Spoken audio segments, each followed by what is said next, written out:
प्रभु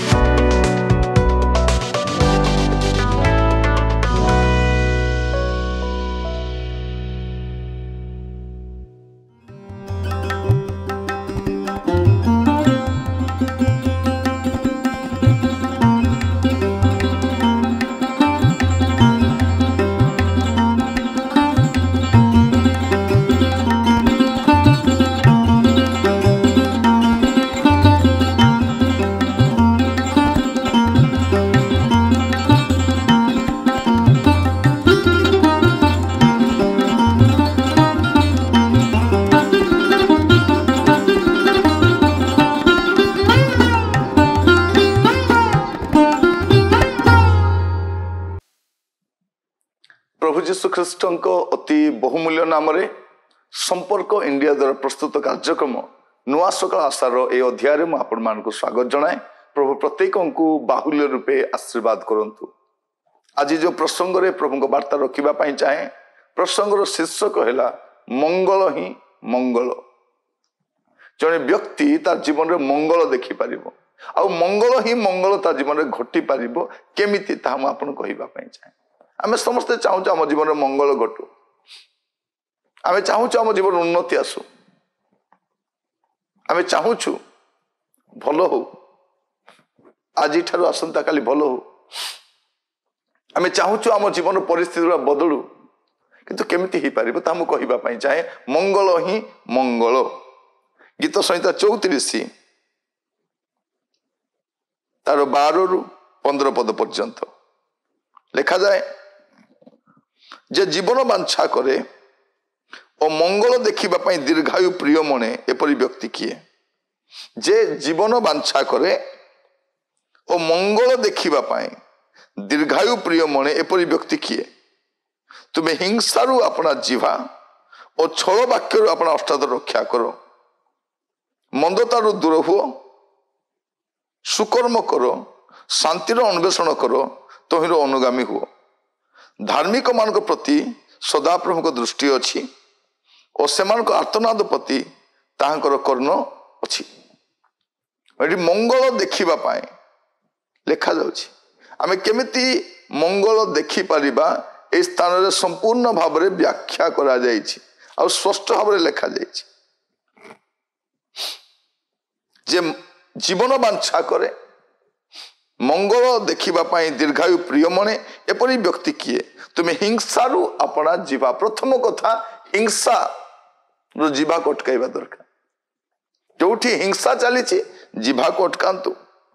छल वाक्यरु अपना अष्टाद रक्षा करो। छल वाक्य व्यवहार करंतु नै, छल रे कथा हुंतु नै। मंगल देखिबे छल वाक्यरु अपना अष्टाद रक्षा करो। केते साधारण विषय। हिंसारु अपना जीवा, छल वाक्यरु अपना अष्टाद रक्षा करो। मंदतारु दूर हुओ। मंदता जानी जानी रुहंतु नहीं, मंदतारु दूर हुओ। सुकर्म करो। किए करुछि कि नहीं जाई आसे नहीं। आज्ञा किए सुकर्म करुछि से सुकर्म करू कि न करू आपन को मंगल दरकार। सुकर्म करो, शांति अन्वेषण करो। सब बेले शांति चेष्टा करो।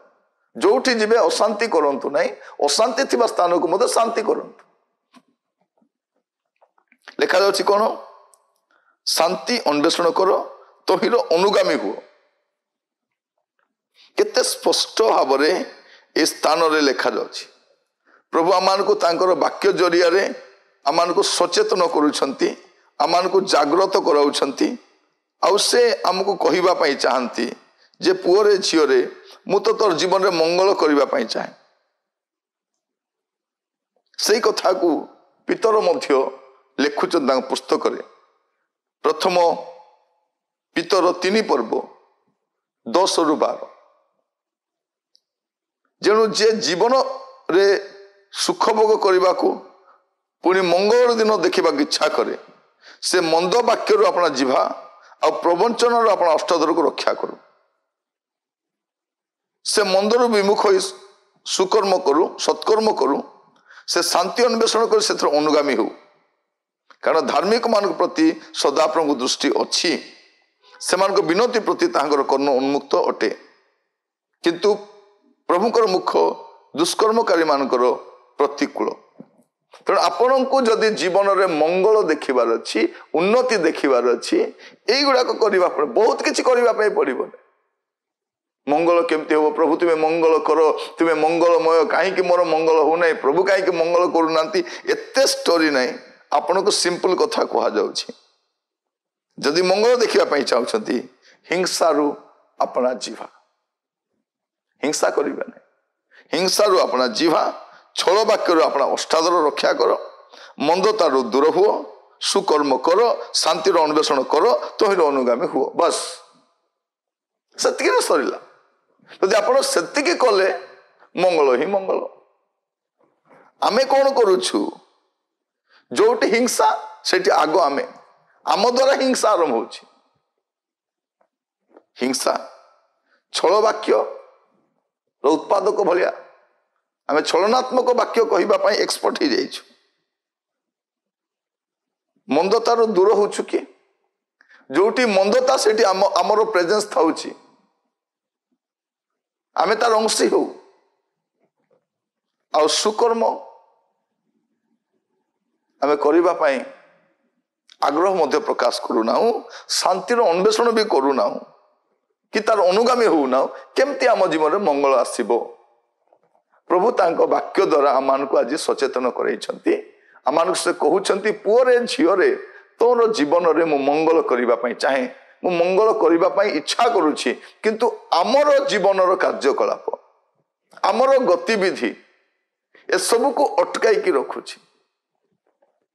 ତେଣୁ ଆଜି ଟିକେ ଚିନ୍ତା କରି ଦେଖିବା, ମଙ୍ଗଳ ହିଁ ମଙ୍ଗଳ ଯଦି କୁବାକ୍ୟରୁ ଦୂରରେ ରହିବେ, ମନ୍ଦତାରୁ ଦୂରରେ ରହିବେ, ନିଶ୍ଚିତ ଭାବରେ ମଙ୍ଗଳ ଆସିବ।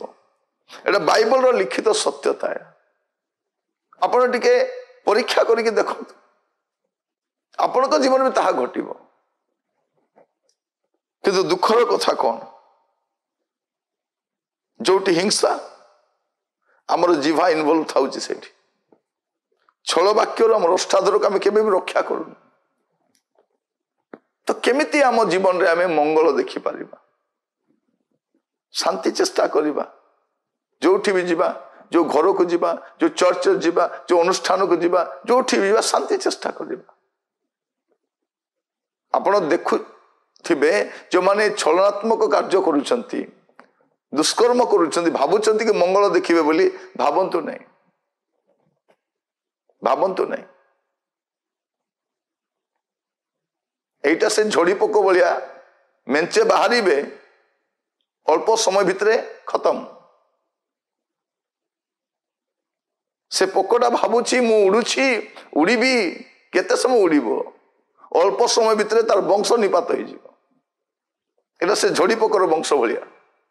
ମୁଁ ଆପଣମାନଙ୍କୁ କହିବା ପାଇଁ ଚାହେଁ, ଆଜି ବେଳ ଥାଉ ଥାଉ, ସମୟ ଥାଉ ଥାଉ ଆମର ଜୀବନକୁ ସମୀକ୍ଷା କରିବା, ମଙ୍ଗଳ ହିଁ ମଙ୍ଗଳ ଆମେ ଦେଖିପାରିବା।